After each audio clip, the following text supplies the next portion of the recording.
It's an interesting career. I would suppose that all young people spend their first few years in learning a lot, because you deal with regulatory issues, you deal with developmental issues, and the canvas is so wide that there is no one person who has the experience of all this. So you keep absorbing things as you go along. You understand that the very diverse nature of Indian society. But more importantly, in the service, what you understand is how different institutions work, what are their interrelationships, and because the country is diverse by nature, how to achieve whatever you have set out to achieve. Despite the fact that there will always be opinions to the contrary, there will be 100 views on the same subject, but at the end of the day, as a decision maker, you got to choose one after weighing the pros and cons. I got some interesting experience while in Maharashtra, because I was also given the charge of analyzing the capital budgets of the public sector undertakings. So, some peep into how these undertakings work and what are their difficulties, what are their demands, and to what extent can the state satisfy those demands was interesting.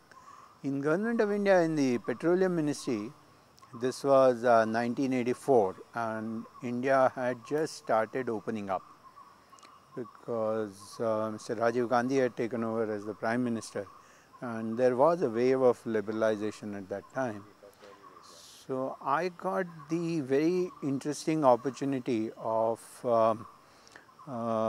helping in the policy formulation for offering our blocks to foreign oil companies to come and explore. And that opening up process was very interesting.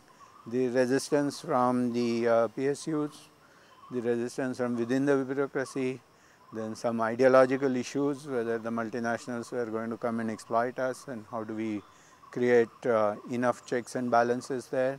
So, it was a kind of need to understand across sections the different issues that were involved.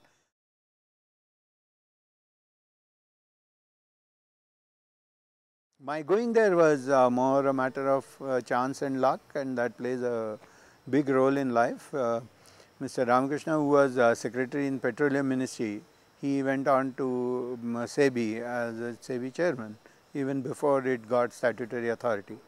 So, he asked me to come over to SEBI, and since I had an excellent working relationship with him, I went over to SEBI. The difficulty that SEBI had at that time, the main difficulty I would say, is that we had in the country people who knew what regulation was. So, you had the RBI, you had the government regulating various sectors, so you had regulatory experience. We had people who had a good knowledge of what capital market was. So, they were in stock exchanges, they were with merchant bankers, some mutual fund industry was coming up at that time. So, some fledgling experience of mutual funds, but we did not have the combination of the two. So, SEBI perforce had to recruit some people from RBI, from banks, from the government, with the idea that these people had regulatory experience.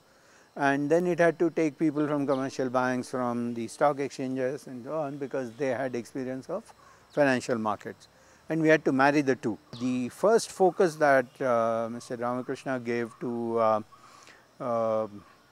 the central theme of the SEBI Act, that it is for investor protection. So, listen to the investors, ask them what their difficulties are, and that might lead you to the answer to the question of what reform is needed in the market.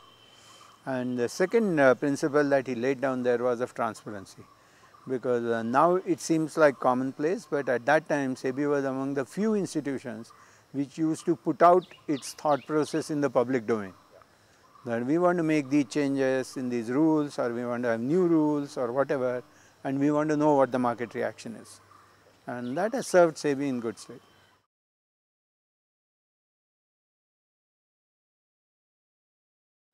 Having been in civil service for a considerable period of time and having done whatever postings I did, I had one or two questions to which I did not have clear answers. One question was that my experience was in a more secure environment, and in government you are given a department, there have been things going on there, you go there and try to make some difference, but you don't create anything. So, do I have the ability, if somebody gave me a budget, to implement a project and make a difference? I didn't have an answer to that. I also used to think that does the assurance of a 35-year tenure in any way stunt to your development? I didn't have an answer to that, because living inside you can't find an answer to that. So I said, suppose I were to throw off this security cover, what will happen to me? Will I still be able to work, deliver? In a sense, NSDL was a real opportunity coming from heaven, where all these things were coming together. And add to that the fact that I had worked for 4 years in SEBI, so there was the domain knowledge. So there was the understanding of what the problem was. It was a technological project. It was an opportunity to see for myself what happens if I am thrown to the wolves. One of the important things that we learnt is that it's very interesting to work with young people, because there is no constraint on ideas and they are not bound by hierarchical positions.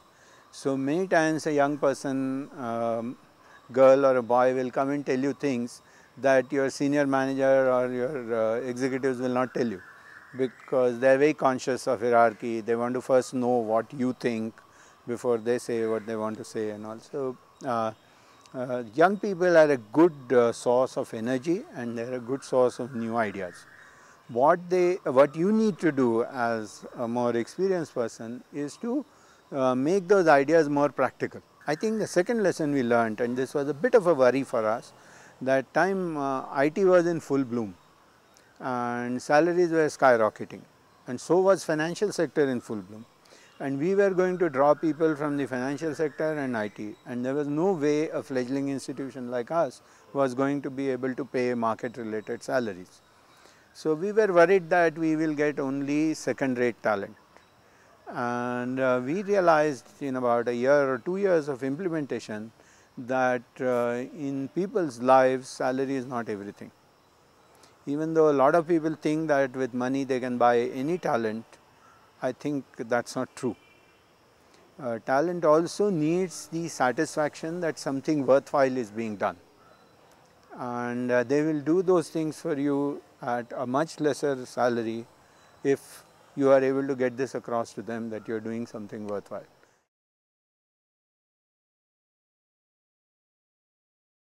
We live in this society, we draw from the resources of this society, so we need to give back. So never let your vision be blinded by the well-off and the well-to-do alone. Be constantly conscious of the fact that there is this part of the society, and automatically you will be impelled to do something for them. So never let that thing, and I am sure it exists in everybody's mind. So it's not as if people are born without that feeling, that empathy. It's just a matter of keeping it alive. We sometimes blind ourselves to it. So I would say that that should be kept alive. I think young people by nature are less risk averse, and we must utilize this in a positive manner. So while making them aware of the fact that you can't just jump off a cliff without thinking, but you need to make jumps that are a little risky, but still there is reward at the end of it if you do make the jump. The second thing which is again related to this whole question of whether compensation alone determines things, I think young minds are open to the idea that this is the time I need to learn and strengthen myself so that I can do bigger things in life. And we need to inculcate that sense in people that learning is more important at this stage.